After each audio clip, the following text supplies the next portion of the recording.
Hey guys, tonight we're diving into the glittering catastrophe of 18th century gentlemanly life. The refined social machine that perfected the art of going bankrupt with style while discussing the weather in 3 dead languages and consuming chocolate that cost more than houses. So before you settle in with your modern conveniences, take a moment to like the video and subscribe, but only if you genuinely enjoy watching historical financial disasters unfold in excruciating detail. Let me know in the comments what your most expensive pointless hobby is, and whether you've ever spent 3 hours getting dressed. Now, adjust your posture, maybe light a candle for that authentic pre-electricity ambience, and let's glide into tonight's elegant descent into economic ruin together. So, you think you could handle being an 18th century gentleman? Charming. Truly, like a goldfish thinking it could manage a hedge fund. Before you could even dream of ruining yourself through refined living, you had to survive the education that would teach you exactly how to do it with style. The 18th century's version of character assassination, except the only character being murdered was your bank account and occasionally your actual person. Step 1. Convince your father that you needed a proper gentleman's education, which was like asking him to light money on fire while teaching you Latin phrases to recite as it burned. Your tutor arrives, powdered wig slightly askew, carrying more books than a medieval monastery and twice the arrogance. He's seen 1,000 pampered sons of minor nobility and isn't impressed by your ability to breathe without assistance. He checks your posture, not to compliment your spine, but to make sure you can stand upright long enough to be bankrupted properly. Slouching, rejected. Visible intelligence, suspicious. Having a face that screamed, "I've never worked a day in my life."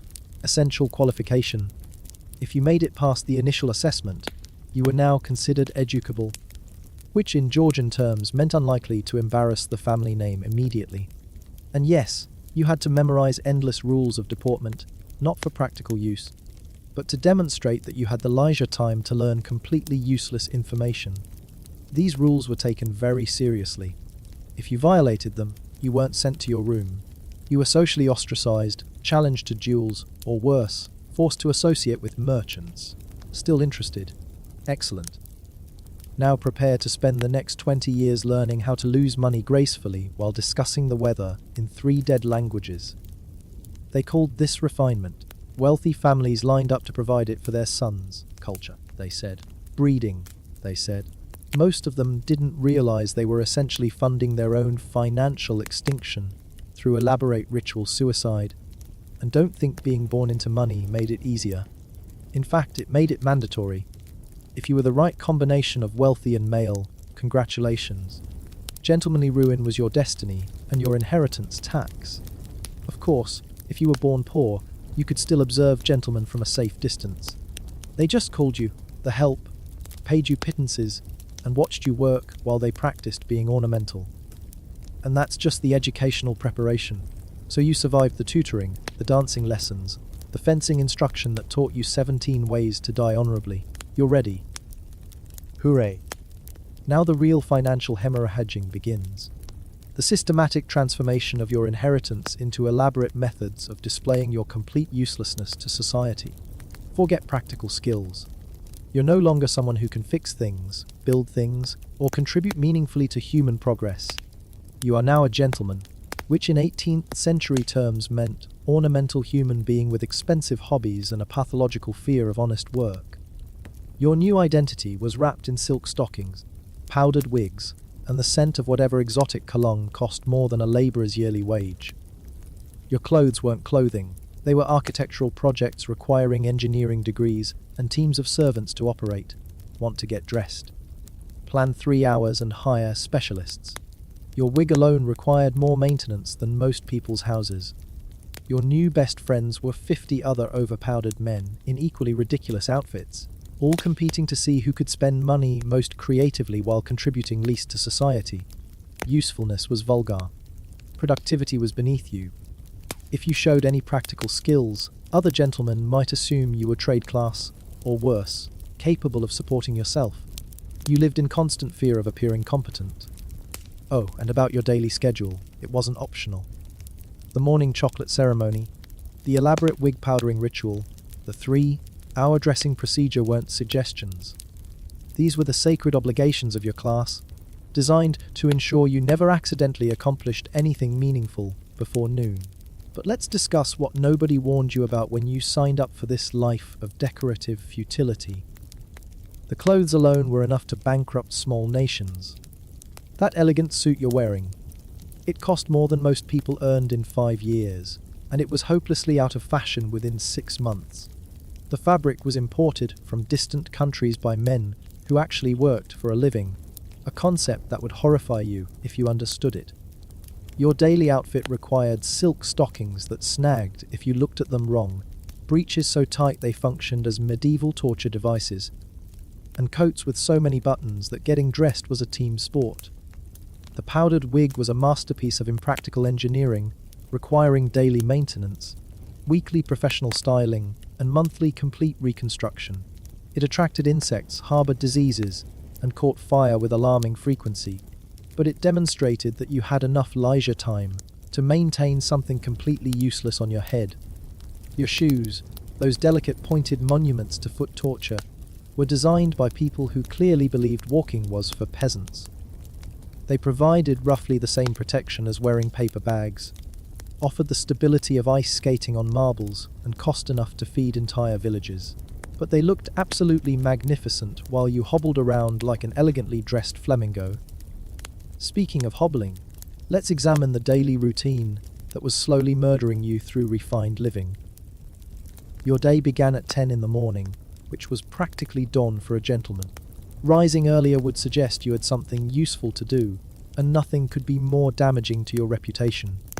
Your valet, a professional witness to your daily transformation from human being into decorative object, would begin the complex ritual of making you presentable to other people who were equally committed to being useless. First, the washing ceremony. Not bathing, mind you. That was for special occasions and considered vaguely suspicious. Instead, you'd have your visible parts cleaned while remaining fully clothed in your nightwear, because nakedness was apparently more shocking than the various diseases cultivated by never properly washing. Your teeth. Assuming you still had any after years of sugar consumption that would horrify modern dentists, received a cursory scrubbing with materials that probably damaged them more than helping. Then came the wig preparation, a process so complex it required specialized tools and professional expertise. Your natural hair was flattened, covered, and essentially erased beneath layers of horsehair, powder, and styling products that would be considered toxic waste today. The powder alone was made from substances that modern safety regulations would ban immediately, but it created the perfect pale finish that demonstrated your complete separation from outdoor labor or natural sunlight. Your face received similar treatment, painted and powdered until you resembled a porcelain doll designed by someone who had only heard vague descriptions of human beings. Rouge, powder, and various cosmetic enhancements were applied with artistic precision, creating a look that suggested you might be dead, but were too well bred to mention it. The clothing ceremony was perhaps the most elaborate part of your daily transformation. Layer upon layer of specialized garments, each serving specific social functions while providing minimal practical benefit. Your underwear was a complex system of supports, padding, and shape modification designed to create the illusion that you possessed the ideal gentlemanly figure, regardless of your actual physical condition. Your shirt, a delicate construction of fine linen and elaborate needlework, cost more than most people's houses and required careful handling to avoid destruction. Your breeches, those instruments of lower body torture, were tailored so precisely that sitting down became a strategic operation requiring careful planning and structural engineering. Your waistcoat, that middle layer of social signaling, was embroidered with patterns so intricate they required teams of professional seamstresses working for months. The designs told complex stories about your taste, wealth, and social connections, assuming anyone could decipher the elaborate visual language of 18th century fashion politics. Your coat, the outermost layer of your social armor, was a masterpiece of tailoring that demonstrated the collective skills of entire guilds of craftsmen. The cut, the fabric, the buttons, the trim. Every element communicated precise information about your place in the social hierarchy. while ensuring you could barely move without assistance. And then there were the accessories, those small details that separated true gentlemen from mere pretenders. Your pocket watch, a mechanical marvel that cost more than most people earned in decades, served primarily to demonstrate that you had no particular need to be anywhere at any specific time. Your snuff box, that portable display of expensive habits, was crafted from precious metals and decorated with miniature artworks that showcased your refined taste and disposable income. Your walking stick, essential for any gentleman's public appearances, wasn't for walking support but for social gesturing and occasional weapon, adjacent posturing. The head was carved from exotic materials, the shaft selected for perfect balance and visual appeal, the ferrule designed to make appropriate sounds on different surfaces as you strolled through your daily performance of being ornamental. Your gloves, those delicate sheaths that protected your hands from any accidental contact with useful work, were made from the finest leather and fitted so precisely that putting them on required assistance. They demonstrated that your hands had never touched anything more challenging than a teacup or a playing card, which was precisely the point. But let's talk about what you actually did with all this elaborate preparation. Your daily activities were carefully designed to consume maximum time and money while producing absolutely nothing of value to anyone, including yourself. This was considered the height of civilization. Your morning began with the chocolate ceremony, an elaborate ritual that transformed simple beverage consumption into a social event requiring specialized equipment, trained servants, and several hours of dedication. The chocolate itself was prepared according to ancient recipes, using ingredients imported from distant colonies, mixed in silver pots that cost more than comfortable houses, and served in porcelain cups so delicate they required insurance policies. The ceremony wasn't about nutrition or even pleasure, though both were pleasant side effects.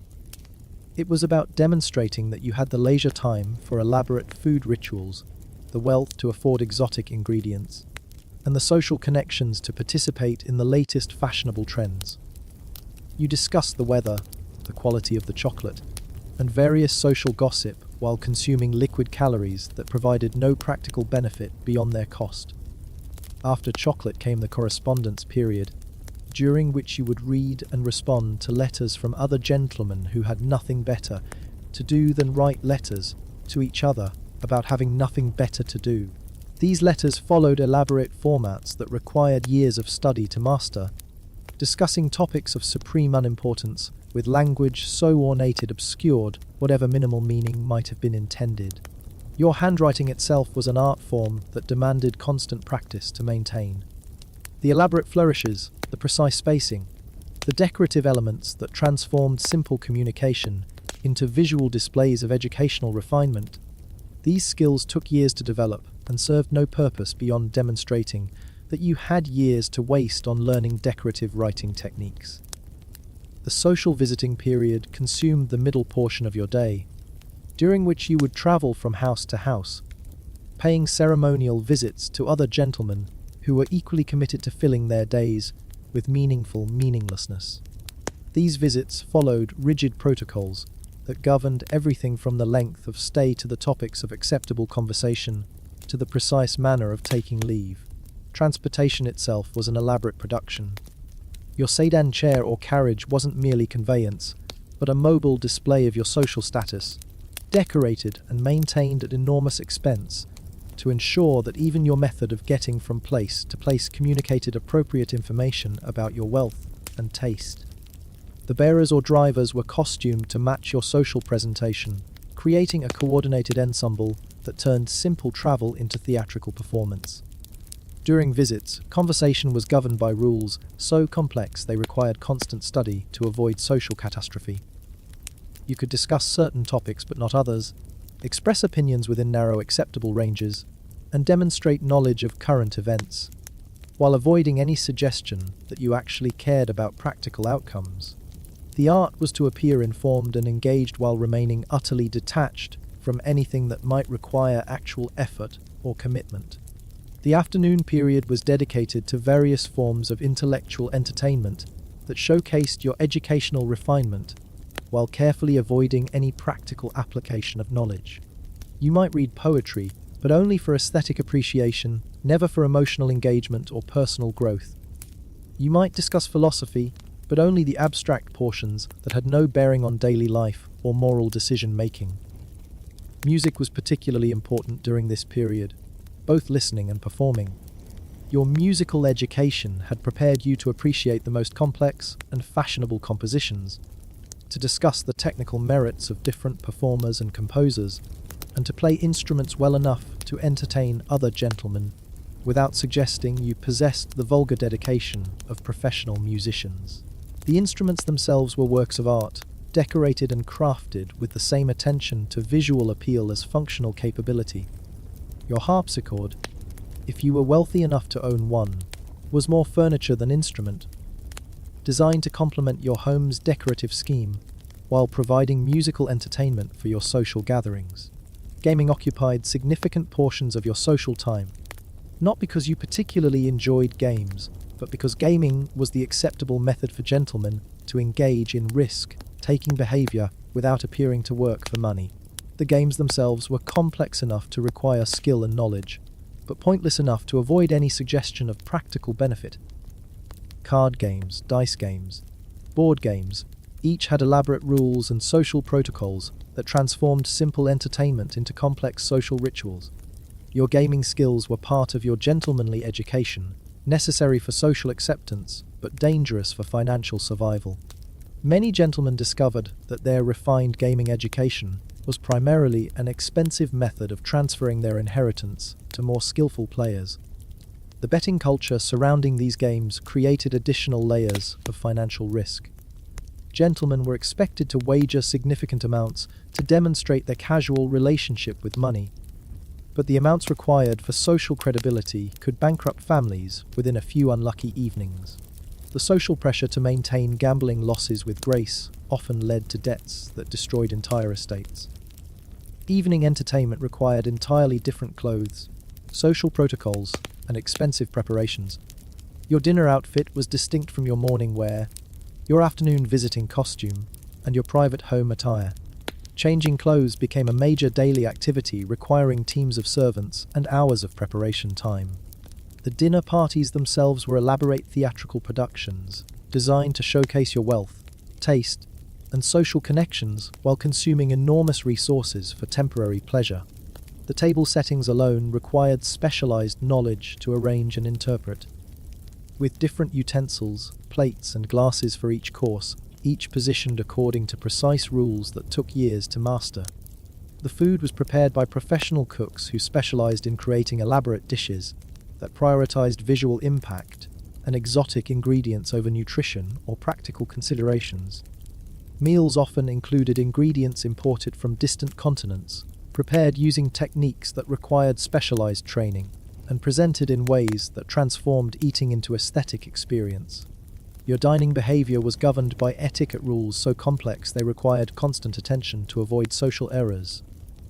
How you held your utensils, the order in which you approached different foods, the manner in which you participated in table conversation. Every aspect of eating was regulated by social protocols designed to distinguish gentlemen from people who merely consumed food for survival. After dinner came the entertainment period, during which your guests would perform various refined activities that demonstrated their cultural sophistication while providing minimal actual enjoyment. Musical performances, poetry readings, intellectual discussions about topics of supreme irrelevance to anyone's actual life. These activities filled the evening hours with social ritual disguised as pleasure. The entertainment required additional specialized knowledge and equipment. You needed to understand musical terminology well enough to comment intelligently on performances, literary references to participate in conversations about books nobody really wanted to read, and philosophical concepts to engage in debates about questions nobody really wanted answered. Your home itself was designed primarily as a venue for these social performances, rather than as a place to live comfortably. The public rooms were decorated and furnished to create appropriate settings for gentlemanly entertainment, with little consideration for practical daily use or personal comfort. Your private spaces were minimal compared to the elaborate public areas designed for social display. The servants required to maintain this lifestyle represented another enormous expense that most gentlemen never fully calculated. Your personal valet, the housekeeper who managed your social calendar, the cooks who prepared your elaborate meals, the cleaners who maintained your decorative environment, the grooms who cared for your transportation, the gardeners who maintained your ornamental grounds. These positions required trained professionals whose combined wages often exceeded the income of successful merchants. Training servants to meet gentlemanly standards was itself a complex process. They needed to understand the social protocols of your class, the specific requirements of your personal preferences, and the elaborate rituals that governed daily life in gentlemanly households. Finding servants with the necessary skills often required paying premium wages, and maintaining their loyalty required ongoing investment in their training and satisfaction. But here's where the real horror begins to reveal itself. All of this elaborate lifestyle, all of these expensive habits and social requirements, they weren't sustainable on any reasonable income. The gentlemanly life was designed as a method of consuming inherited wealth rather than generating ongoing resources, which meant every year of refined living brought you closer to financial catastrophe. Your income, if you had any beyond inherited wealth, came from sources that required no personal involvement or professional skill. Rents from properties you never visited, managed by agents you rarely met, generated money through other people's labor, while you remained carefully isolated from any understanding of where your wealth originated, or how it might be preserved. Investment opportunities were limited by social restrictions that prevented gentlemen from engaging in activities that might be considered trade or commerce. You could own land, government securities, and other respectable assets, but the most profitable economic activities were socially forbidden, leaving you dependent on relatively low yield investments while maintaining high-cost lifestyle requirements.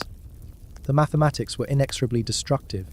Your expenses increased constantly as social expectations evolved and your peer group competed to display ever greater refinement, while your income remained relatively static or even declined due to poor investment choices and economic changes beyond your control or understanding. Every year you spent more while earning less, creating a trajectory toward inevitable bankruptcy that most gentlemen preferred not to calculate. Your social position made it nearly impossible to address these financial realities through practical measures. Reducing expenses would signal financial distress and damage your social credibility, potentially destroying the relationships that provided what limited business opportunities were available to your class. Increasing income through work would violate the fundamental social principles that defined gentlemanly status, marking you as someone who had fallen from grace. The marriage market provided some opportunities for financial rescue, but the social dynamics of gentlemanly courtship created additional expenses while offering uncertain benefits. Courting appropriate women required maintaining appearances that often exceeded your actual financial capabilities, while the most financially advantageous marriages typically went to men whose wealth was already secure. Your bride, assuming you successfully attracted one, brought her own social expectations and financial requirements that often increased rather than reduced your ongoing expenses. Maintaining a gentlemanly household suitable for a gentlemanly wife required additional servants, larger properties, more elaborate entertainment, and ongoing social obligations that multiplied your financial commitments. Children represented both social fulfillment and financial catastrophe, requiring educational investments that would prepare them for gentlemanly life while providing no practical skills for economic survival. Rising gentlemanly sons meant reproducing the same unsustainable lifestyle patterns that were bankrupting their father, creating generational cycles of financial destruction disguised as cultural refinement. The social isolation of gentlemanly life made it difficult to recognize or address these systemic problems. Your peer group consisted entirely of other men facing identical financial pressures, but discussing money directly was considered vulgar, so everyone maintained the pretense that their elaborate lifestyle was effortlessly sustainable. The men who successfully managed their finances often did so through methods they couldn't discuss socially, leaving the majority to navigate toward bankruptcy without guidance or support. Professional advisors like lawyers and accountants existed, but engaging their services too obviously suggested financial distress that could damage your social position. Many gentlemen preferred to maintain their social facade while quietly sliding toward insolvency, rather than acknowledge their need for professional financial management. The lending market that developed around gentlemanly financial distress created additional layers of expensive complexity. Money lenders who specialized in loans to gentlemen charged premium interest rates because they understood the risks involved in lending to people whose social position prevented them from engaging in income-generating activities. These loans often became permanent financial arrangements that consumed increasing portions of already insufficient income. Your social obligations made it impossible to default on debts without destroying your reputation and social position. So gentlemen often maintained loan payments by borrowing additional money, creating cascading debt structures that guaranteed eventual financial collapse. The social pressure to maintain appearances while managing impossible financial obligations drove many gentlemen to desperate measures that often made their situations worse. The gambling culture that was central to gentlemanly social life created additional financial risks that were impossible to avoid without social isolation. The stakes required for social credibility often exceeded reasonable financial limits, but refusing to participate or playing for smaller amounts marked you as someone whose financial position was questionable, potentially damaging other aspects of your social and economic life. Gentlemanly honor codes made it impossible to welsh on gambling debts or negotiate reduced payments, so unlucky streaks could create enormous financial obligations that had to be met regardless of their impact on your overall financial position. Many gentlemen discovered that their social education in gaming was primarily an expensive method of transferring their family wealth to more skillful or fortunate players. The seasonal migrations that were part of gentlemanly social life created enormous additional expenses that were impossible to avoid without complete social isolation. The London season, the resort visits, the country house parties, each required different clothing, transportation arrangements, accommodation expenses, and entertainment obligations that multiplied your annual costs while providing no lasting value beyond temporary social participation. Your wardrobe requirements for different seasons and social contexts represented continuous major expenses.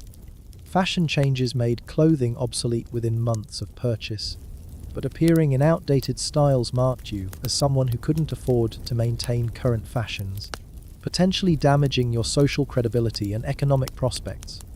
The storage and maintenance of elaborate wardrobes required specialized facilities and trained servants, adding ongoing costs to the initial purchase prices. Many items of gentlemanly clothing required professional cleaning, repair, and storage services that cost more than the original purchase price of similar items for lower social classes. Transportation costs for maintaining gentlemanly social schedules often exceeded the maintenance costs of entire middle-class households. Your carriages, horses, and servants required ongoing investment regardless of whether you were using them, while the quality standards necessary for maintaining social credibility prevented you from choosing more economical alternatives. Property maintenance represented another category of endless expense that was impossible to reduce without damaging your social position. Your primary residence, country properties, and various seasonal accommodations all required ongoing investment in maintenance, staffing, and improvement to meet the standards expected for gentlemanly entertaining and social obligations. The competitive aspects of gentlemanly property ownership created pressure to constantly upgrade and improve your holdings to match or exceed the standards set by your social peers. Falling behind in property quality or entertainment capabilities could damage your social position and economic opportunities, but the costs of maintaining competitive standards often exceeded any reasonable relationship to your actual income. Your collections of books, art, musical instruments, and other cultural artifacts represented both social necessities and financial commitments that grew constantly throughout your gentlemanly career. Maintaining appropriate cultural sophistication required ongoing investment in acquiring new items and maintaining existing collections, with little consideration for the relationship between these expenses and your actual financial capabilities. The social aspects of collecting created additional pressure to acquire items based on their social significance rather than their personal value or financial wisdom. Many gentlemen accumulated collections that provided minimal personal satisfaction but were necessary for maintaining their cultural credibility within their social circle. Professional services required for maintaining gentlemanly life represented another category of ongoing expense that was difficult to reduce without damaging your social position. Your personal physician, lawyer, accountant, and various specialized advisors all charged premium rates for serving gentlemanly clientele, while the quality of service necessary for maintaining your social credibility prevented you from seeking more economical alternatives. Medical care for gentlemen was particularly expensive because it focused on maintaining appearances and comfort rather than addressing practical health concerns. Your physician was often more social companion than medical practitioner, providing services designed to support your gentlemanly lifestyle rather than optimize your health outcomes. Legal services were often necessary for managing the complex financial arrangements that characterized gentlemanly life, but the discretion required for protecting your social reputation while addressing financial difficulties required expensive specialized legal advice that often cost more than the problems it solved. Your charitable obligations represented both social necessities and financial commitments that were impossible to reduce without damaging your reputation.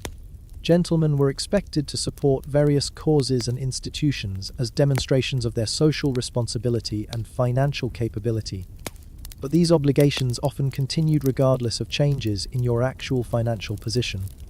The competitive aspects of charitable giving created pressure to maintain or increase your contributions, even when your financial situation deteriorated, because reducing charitable support was interpreted as a signal of financial distress that could damage your social position and business relationships.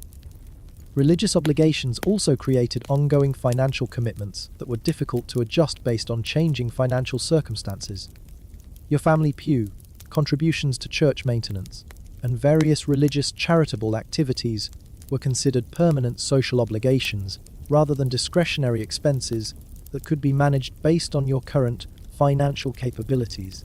The educational expenses for maintaining your own cultural sophistication represented ongoing costs that many gentlemen never fully calculated. Staying current with literary, musical, and artistic developments required continuous investment in books, music, and other cultural materials, while maintaining conversational competence required ongoing education and cultural participation that often involved significant expenses. Your library was both a social necessity and a financial commitment that grew constantly throughout your career. Maintaining appropriate intellectual sophistication required acquiring new publications and maintaining existing collections, with little consideration for the relationship between these expenses and their practical value for your actual life circumstances. Musical education and instruments represented similar ongoing expenses that were necessary for social participation, but provided minimal practical benefits. Your instruments required regular maintenance and occasional replacement, while maintaining performance capabilities required ongoing instruction and practice time that competed with other social obligations. Artistic collections and cultural artifacts represented both social signals and financial commitments that often appreciated in social value while providing minimal practical benefits. Many gentlemen accumulated paintings, sculptures, and decorative objects that were necessary for maintaining appropriate cultural credibility but provided little personal satisfaction or financial return. The entertainment obligations that were central to gentlemanly social life created ongoing expenses that were impossible to predict or control effectively. Your guests expected standards of hospitality that often exceeded your financial capabilities, but failing to meet these expectations could damage your social relationships and economic opportunities. The reciprocal nature of gentlemanly entertaining created ongoing obligations to match or exceed the hospitality standards set by your social peers, leading to escalating expense cycles that were difficult to break without social isolation. Many gentlemen discovered that their entertainment expenses increased constantly regardless of their actual financial capabilities. Seasonal entertainment obligations created particularly challenging financial pressures because they concentrated major expenses in short time periods when your social credibility was most visible. The Christmas season, summer parties, and various holiday celebrations required investment levels that often exceeded several months of normal expenses within just a few weeks. Your gift-giving obligations represented another category of social expense that was difficult to manage effectively. Gentlemen were expected to exchange gifts of appropriate value and sophistication during various social occasions, but the standards for appropriate gifts often reflected your social aspirations rather than your actual financial capabilities. The competitive aspects of gift-giving created pressure to provide presents that matched or exceeded the standards set by your social peers, leading to expense levels that often bore little relationship to your actual friendship or affection for the recipients. Many gentlemen accumulated significant debt from gift-giving obligations that provided minimal actual social benefit. Professional gambling, while socially acceptable as entertainment, often became a significant source of financial pressure for gentlemen who lacked the mathematical sophistication to understand the economic realities of games of chance. The social aspects of gambling made it difficult to apply rational financial analysis to gaming activities, leading many gentlemen to accumulate substantial debts through recreational activities they didn't understand were systematically designed to transfer their wealth to more knowledgeable participants. The honor codes that governed gentlemanly gambling made it impossible to default on gaming debts without destroying your social reputation, so unlucky periods often created financial obligations that had to be met regardless of their impact on your family's long-term economic security. Many gentlemen discovered that their recreational gaming was actually a systematic method of wealth transfer disguised as social entertainment. Business opportunities available to gentlemen were often limited to investments that provided social credibility rather than optimal financial returns. Your social position prevented you from engaging in many of the most profitable economic activities while creating pressure to invest in enterprises that supported your social relationships rather than your financial security. The investment culture among gentlemen often prioritized social factors over financial analysis, leading to poor economic decisions that were reinforced by peer pressure and social expectations. Many gentlemen accumulated portfolios of investments that provided social credibility while systematically destroying their long-term financial security. Your social isolation from practical business activities made it difficult to develop the financial sophistication necessary for managing wealth effectively, while your educational background provided little practical preparation for economic decision-making. Most gentlemen were financially illiterate in ways that were disguised by their cultural sophistication, leading to poor economic choices that were reinforced by social support from equally ignorant peers. The professional advisors available to gentlemen often prioritized maintaining their clients' social position over optimizing their financial outcomes, leading to advice that supported unsustainable lifestyle choices rather than addressing underlying economic problems. Many gentlemen received professional guidance that enabled their financial self-destruction while maintaining the appearance of responsible wealth management. Insurance and financial protection services were often inadequate for addressing the specific risks faced by gentlemen whose wealth was concentrated in illiquid assets, while their expenses were concentrated in rapidly depreciating social consumption. Traditional financial planning tools were poorly adapted to the economic realities of gentlemanly life, leaving most men inadequately prepared for managing the financial risks created by their social obligations.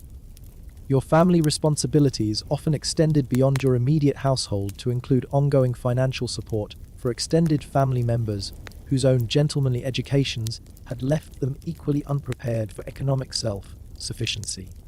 These obligations created additional financial pressures that were impossible to reduce without damaging family relationships and social reputation. The expectation that gentlemen would provide financial support for younger family members, aging relatives, and family members who had experienced financial difficulties created ongoing obligations that often exceeded the financial capabilities of individual family leaders, leading to cascading financial problems that affected entire family networks. Marriage settlements and inheritance obligations often created complex financial commitments that restricted your ability to adjust your spending based on changing economic circumstances. Many gentlemen discovered that their legal obligations to family members prevented them from making necessary financial adjustments, trapping them in unsustainable spending patterns that led to inevitable bankruptcy. The social aspects of family financial responsibilities made it impossible to address these obligations through rational economic analysis, because reducing family support was interpreted as a moral failure rather than a practical necessity. Many gentlemen chose financial ruin rather than disappoint family members whose expectations had been shaped by previous generations' unsustainable spending patterns. Estate planning for gentlemen was complicated by the conflict between maintaining social position and preserving financial resources for future generations. The legal and social structures that supported gentlemanly life often prevented effective wealth preservation, leading to systematic destruction of family fortunes disguised as cultural refinement. Your children's education represented both social necessity and financial catastrophe, requiring investment in preparing them for gentlemanly life while providing no practical skills for economic survival. The educational expenses necessary for maintaining family social position often exceeded the financial resources necessary for ensuring family economic security, creating generational cycles of financial destruction disguised as cultural advancement. The competitive aspects of family social positioning created pressure to provide educational and cultural opportunities for your children that often exceeded your actual financial capabilities, leading to debt accumulation that compromised family financial security for generations. Many gentlemen chose to bankrupt their families rather than allow their children to experience the social consequences of reduced educational investment. Professional education for gentlemen was specifically designed to prevent practical skill development while maximizing cultural sophistication, leaving most men completely unprepared for economic self-sufficiency while creating expensive ongoing obligations for maintaining their educational credentials. The universities and professional schools that served gentlemen often functioned as expensive social credentialing systems rather than practical educational institutions. Your professional associations and club memberships represented ongoing financial obligations that were necessary for maintaining social position, but provided minimal practical benefits for economic development. The fees, entertainment expenses, and social obligations associated with gentlemanly professional life often exceeded the economic benefits provided by professional networking and business development.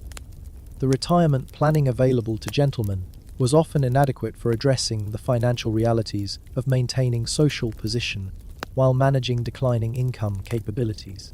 Traditional approaches to aging and retirement were poorly adapted to the economic realities of gentlemanly life, leaving most men unprepared for managing the financial challenges of maintaining social credibility while dealing with reduced physical capabilities and changing social circumstances. Healthcare costs for aging gentlemen were particularly challenging because medical care was often focused on maintaining comfort and social appearances rather than addressing practical health concerns efficiently.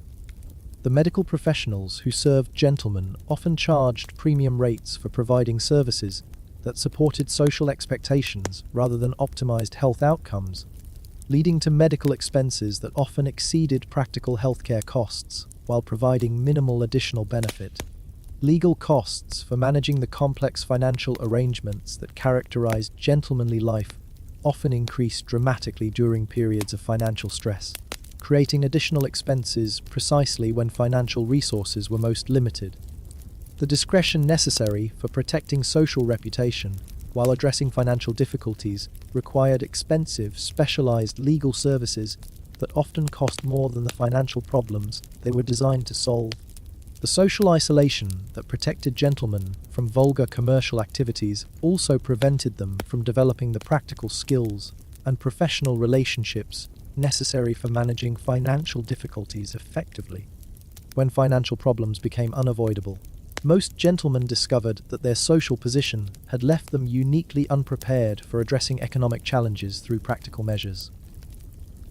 Your death, when it finally arrived, often provided relief for your family rather than grief, because the financial obligations associated with maintaining your gentlemanly lifestyle had usually consumed whatever resources might have supported your survivors. Many gentlemanly families discovered that their patriarch's death was a financial blessing disguised as a social tragedy, freeing them from unsustainable expenses while providing opportunities to rebuild family finances through less socially prestigious but more economically viable approaches to life. The funeral expenses expected for gentlemen often exceeded the cost of maintaining entire middle-class households for entire years, requiring elaborate ceremonies, expensive burial arrangements, and extensive social entertainment that provided no practical benefit, while consuming family resources that might have supported survivors' economic security. Many families accumulated substantial debt from funeral obligations that reflected social expectations rather than personal grief or practical necessity. Your legacy, such as it was, typically consisted of social connections that provided minimal practical benefit for your survivors, cultural artifacts that had little resale value, and financial obligations that continued long after your death. The estate settlement process for gentlemen was often more expensive than the actual estate value, leaving families worse off financially than if their gentlemanly patriarch had never accumulated wealth in the first place.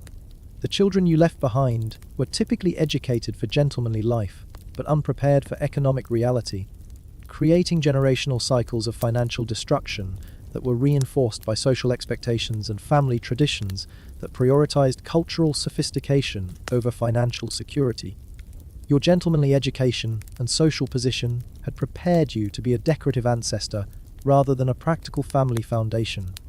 So there you have it, the complete picture of why being an 18th century gentleman was essentially an elaborate, expensive, socially approved method of committing financial suicide while maintaining excellent posture and discussing the weather in dead languages. You traded practical skills for decorative accomplishments, sustainable economics for social credibility, and family financial security for personal cultural sophistication. The entire system was designed to separate wealthy families from their resources as efficiently as possible while making the process feel like cultural advancement. Every aspect of gentlemanly life, from your morning chocolate ceremony to your evening entertainment obligations, was carefully calibrated to consume maximum resources while producing minimal practical value. Your education prepared you to be ornamental rather than useful.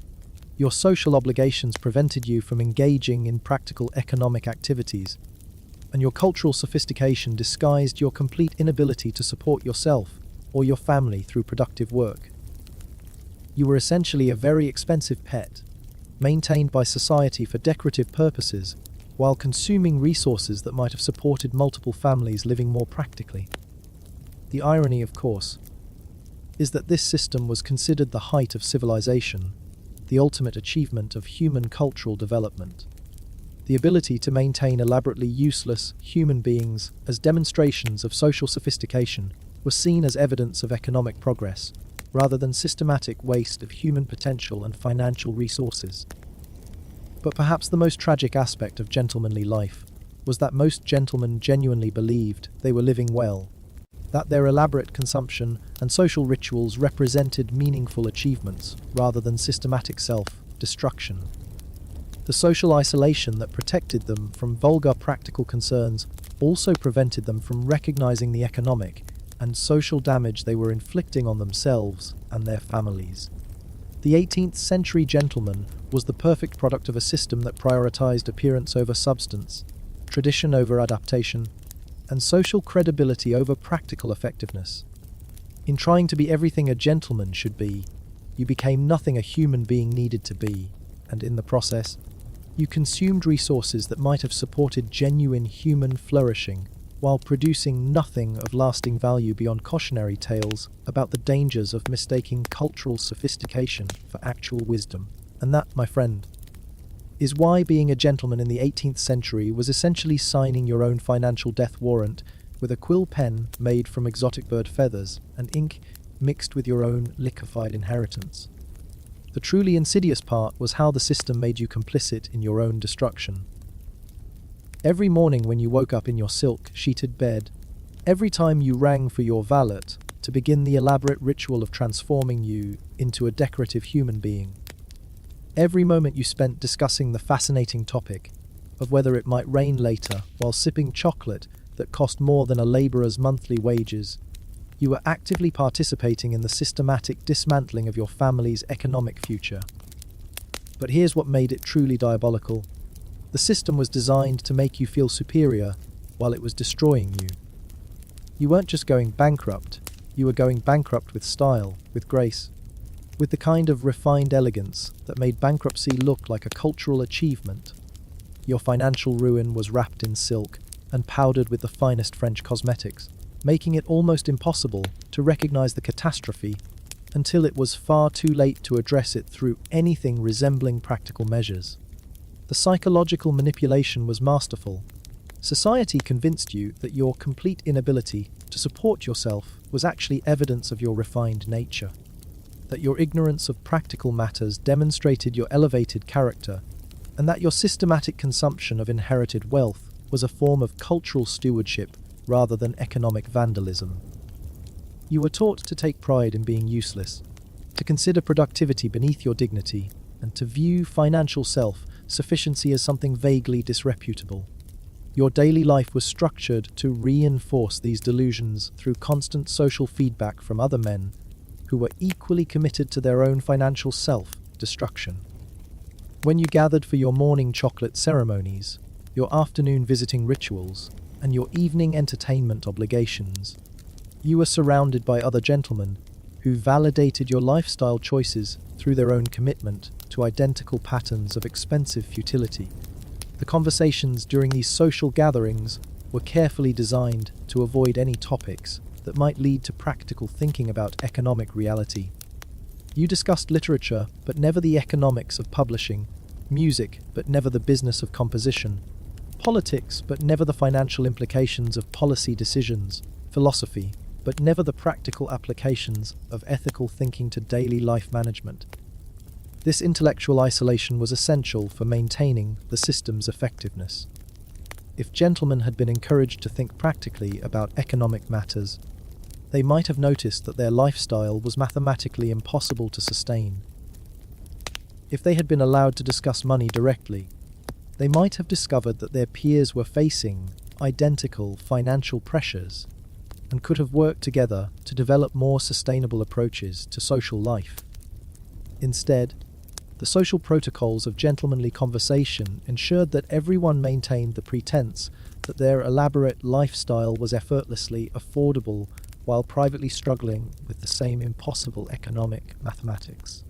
Each gentleman assumed that his financial difficulties were personal failures rather than systemic problems, leading to individual shame rather than collective recognition of the system's fundamental flaws. The competitive aspects of gentlemanly life made these problems worse by creating constant pressure to exceed rather than match the spending levels established by social peers. If your neighbour acquired a new carriage, social pressure demanded that your next carriage be more elaborate. If your club members were wearing a particular style of coat, economic necessity required that your version be made from superior materials. The result was an escalating arms race of expensive consumption that had no natural limiting factors. Your merchants and service providers understood this competitive dynamic perfectly and structured their offerings to exploit it systematically. They knew that gentlemen would pay premium prices for anything that provided social advantage over their peers, regardless of whether the actual benefit justified the additional cost. The entire luxury goods market was designed around separating gentlemen from their money as efficiently as possible, while making them feel socially superior for the privilege.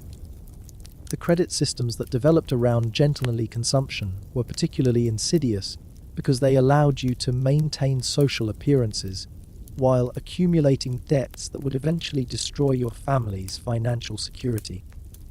Your merchants were happy to provide goods on credit because they understood that gentlemen would prioritize maintaining social credibility over managing debt levels rationally.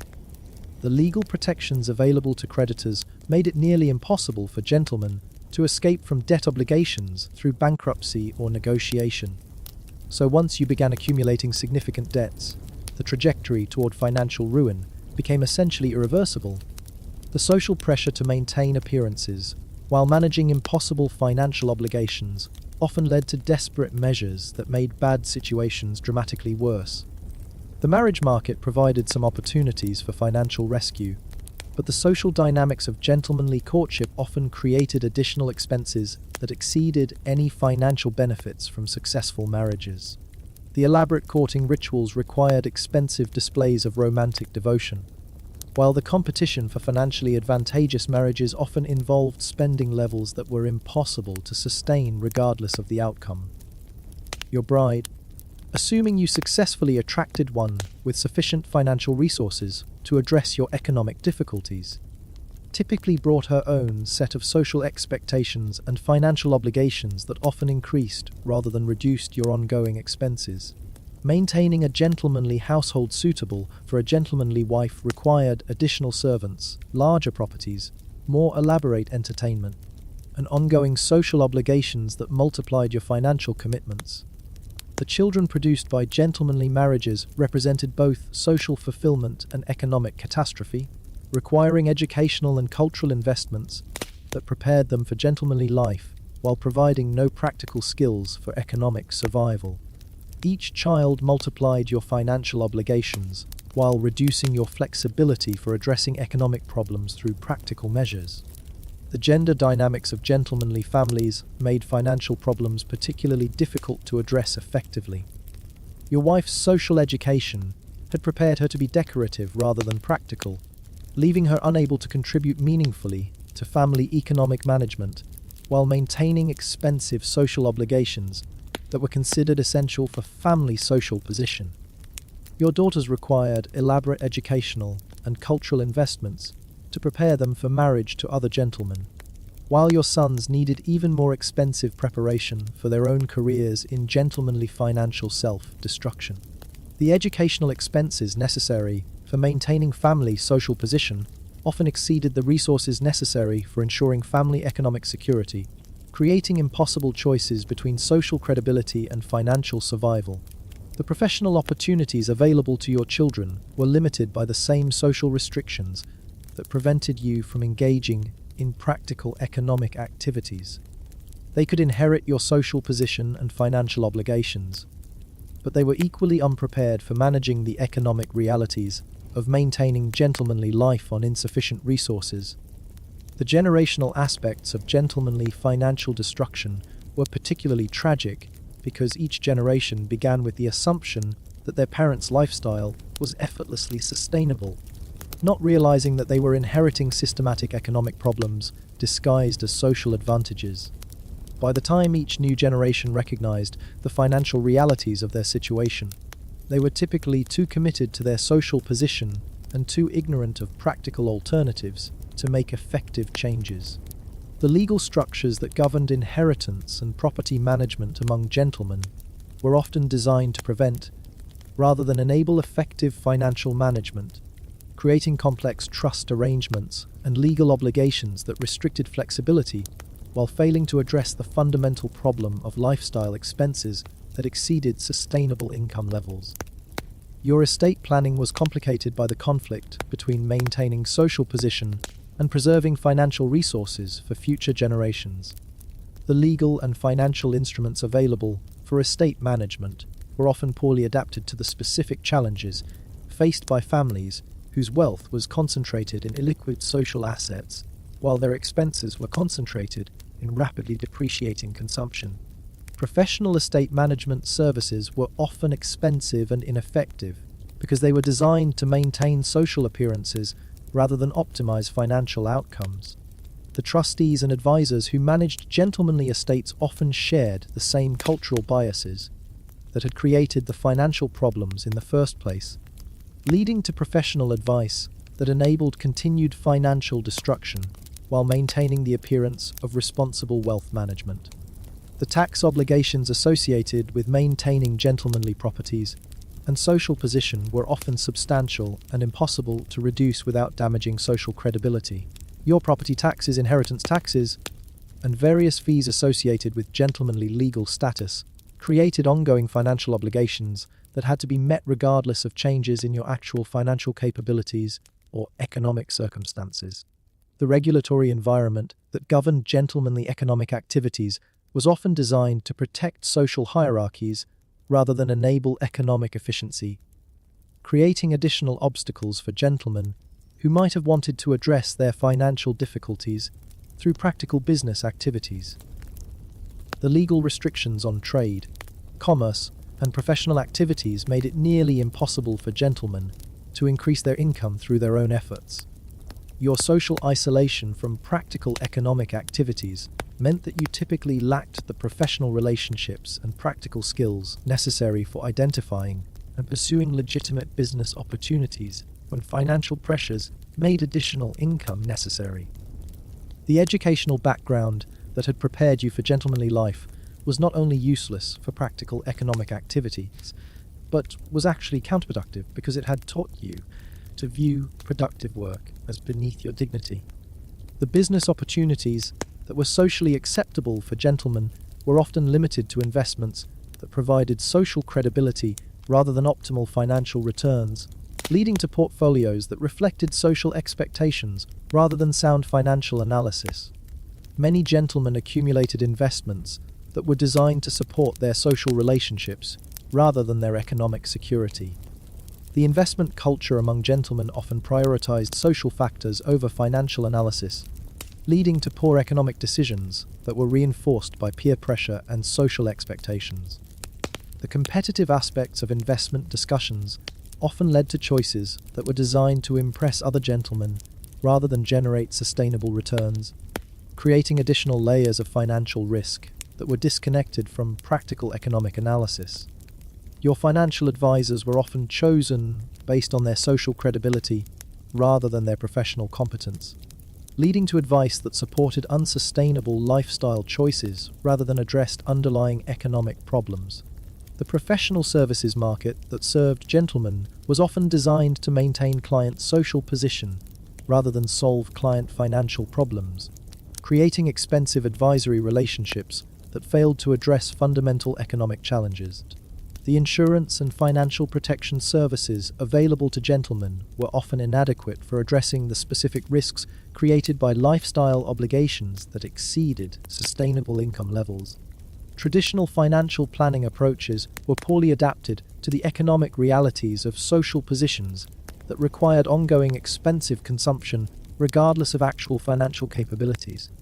Your banking relationships were often based on social connections rather than sound financial analysis, leading to credit arrangements that enabled continued overspending rather than encouraged financial discipline. The banks that served gentlemen often prioritized maintaining client social position over protecting client financial security, providing loans that made bad situations worse while maintaining the appearance of helpful financial services. The accounting and bookkeeping services available to gentlemen were often designed to maintain privacy and social appearances rather than provide accurate information for financial decision-making. Many gentlemen preferred accounting systems that obscured rather than clarified their financial situations, making it difficult to recognize problems early enough for effective intervention. The legal costs associated with managing the complex financial arrangements that characterized gentlemanly life often exceeded the benefits provided by legal services, creating additional financial pressure precisely when resources were most limited. The discretion necessary for protecting social reputation while addressing financial difficulties often required expensive specialized legal services that provided minimal practical benefit. Your charitable and religious obligations represented ongoing financial commitments that were impossible to adjust based on changing economic circumstances without damaging social reputation and community relationships. These obligations were considered permanent moral commitments, rather than discretionary expenses that could be managed based on actual financial capabilities. The seasonal aspects of gentlemanly social life created concentrated expense periods that were difficult to manage effectively through normal financial planning approaches. The Christmas season, summer social events, and various holiday celebrations required expense levels that often exceeded several months of normal spending within just a few weeks, creating cash flow challenges that were impossible to address without borrowing or asset liquidation. Your giving obligations represented another category of social expense that was difficult to predict or control effectively. The competitive aspects of gift exchange often led to expense levels that bore little relationship to actual friendship or practical benefit, creating significant financial pressure during periods when resources were already strained by other seasonal obligations.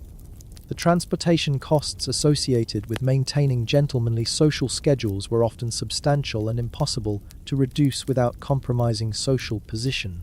Your carriages, horses, and servants required ongoing investment regardless of actual usage levels, while the quality standards necessary for maintaining social credibility prevented economical alternatives. Property maintenance costs were often unpredictable and impossible to defer without damaging social reputation. Your primary residence, country properties, and various seasonal accommodations all required ongoing investment in maintenance and improvement to meet standards expected for gentlemanly entertaining and social obligations. The competitive aspects of property ownership created pressure to constantly upgrade and improve holdings to match or exceed standards set by social peers, leading to renovation and improvement expenses that often exceeded the actual value provided by property enhancements. Many gentlemen accumulated property-related debt that provided minimal practical benefit while creating ongoing financial obligations. Your collections of cultural artifacts and luxury goods represented both social necessities and financial commitments that grew constantly throughout your gentlemanly career. The competitive aspects of collecting created pressure to acquire items based on their social significance rather than their personal value or financial wisdom, leading to collections that provided minimal personal satisfaction while consuming substantial financial resources. The storage and maintenance costs associated with gentlemanly collections were often substantial and ongoing, creating additional financial obligations beyond the initial acquisition costs. Many cultural artifacts required specialized conservation, climate control, and security services that cost more than the original purchase prices while providing minimal practical benefit. Professional services required for maintaining gentlemanly collections often involved specialists who charged premium rates for serving gentlemanly clientele, creating additional expense categories that were difficult to eliminate without abandoning entire areas of cultural involvement that were considered essential for social credibility. The social aspects of cultural collecting made it impossible to liquidate collections during financial difficulties without signaling economic distress that could damage broader social and business relationships. Many gentlemen discovered that their cultural investments were essentially illiquid during periods when financial flexibility was most necessary. Your professional associations and club memberships represented ongoing financial obligations that provided minimal practical benefits while creating additional social expenses through entertainment and gift-giving obligations. The fees and social costs associated with maintaining appropriate professional and social memberships often exceeded the economic benefits provided by networking and business development opportunities. The competitive aspects of club life created additional pressure to maintain social position through expensive entertainment and hospitality that often exceeded reasonable relationship to actual business or personal benefits. Many gentlemen accumulated substantial social debt through club obligations that provided minimal lasting value, while creating ongoing financial pressure.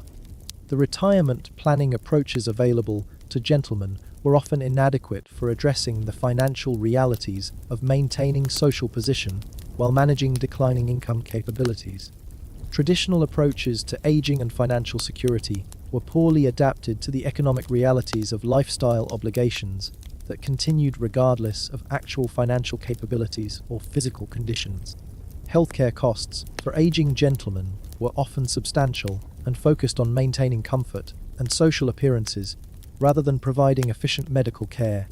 The medical professionals who served gentlemen often charged premium rates for services that supported social expectations rather than optimized health outcomes, leading to medical expenses that exceeded practical healthcare costs while providing minimal additional benefit. The estate settlement processes for gentlemen were often more expensive than actual estate values, leaving families financially worse off than if their gentlemanly patriarch had never accumulated wealth in the first place. The legal and administrative costs associated with settling complex gentlemanly estates often consumed whatever resources might have supported survivors' economic security. Your funeral and burial expenses were expected to reflect social position rather than family financial capabilities, creating final financial obligations that often required borrowing or asset liquidation to meet social expectations for appropriate final honors. These expenses provided no practical benefit while consuming family resources that might have supported survivors' economic needs. The children you left behind were typically educated for gentlemanly life, but unprepared for economic reality, creating generational cycles of financial destruction that were reinforced by social expectations and family traditions. Your gentlemanly education and social position had prepared your descendants to be decorative rather than productive, ensuring that family financial problems would continue into future generations. The social connections and cultural assets that comprised your primary legacy typically provided minimal practical benefit for survivors while creating ongoing obligations for maintaining family social position. Your descendants inherited social expectations and cultural commitments that exceeded their financial capabilities while providing limited practical resources for addressing economic challenges. The professional networks and business relationships that had supported your gentlemanly career were often personal rather than transferable, leaving your family with social obligations but without the practical resources or professional capabilities necessary for maintaining economic security. Your social capital died with you, while your financial obligations continued to burden your survivors. And so the cycle continued, generation after generation, each family reproducing the same patterns of elegant financial self-destruction while believing they were maintaining cultural sophistication and social advancement. The system was perfectly designed to separate families from their wealth, while making the process feel like moral and cultural achievement, rather than systematic economic vandalism. The ultimate irony was that the entire gentlemanly lifestyle was marketed as preparation for leadership and social responsibility, when it actually created men who were uniquely unprepared for any form of practical responsibility and systematically isolated from the economic and social realities that affected the majority of human beings. You were prepared to be ornamental rather than useful, decorative rather than productive, and culturally sophisticated rather than practically capable. In the end, being an 18th century gentleman was like enrolling in an expensive educational program designed to teach you elaborate methods of destroying your family's economic security, while maintaining perfect posture and discussing the weather in dead languages. You paid enormous amounts of money to learn skills that were not only useless but actively counterproductive, while being systematically prevented from developing any practical capabilities that might have enabled you to support yourself or contribute meaningfully to human society. The tragedy was not just individual but generational and social, creating entire classes of people who consumed resources without producing value, who required constant financial support while providing minimal practical benefit, and who perpetuated systems of economic and social organization that prioritized appearance over substance, tradition over adaptation, and cultural credibility over practical effectiveness. So, when someone today suggests that the 18th century represented some golden age of cultural sophistication and social refinement, remember that they're essentially praising an elaborate system designed to transform productive human beings into expensive decorative objects while systematically destroying the economic foundations that made such elaborate uselessness temporarily possible. The gentlemen of the 18th century were not the height of human achievement, but rather cautionary examples of what happens when societies prioritize style over substance and mistake cultural sophistication for actual wisdom.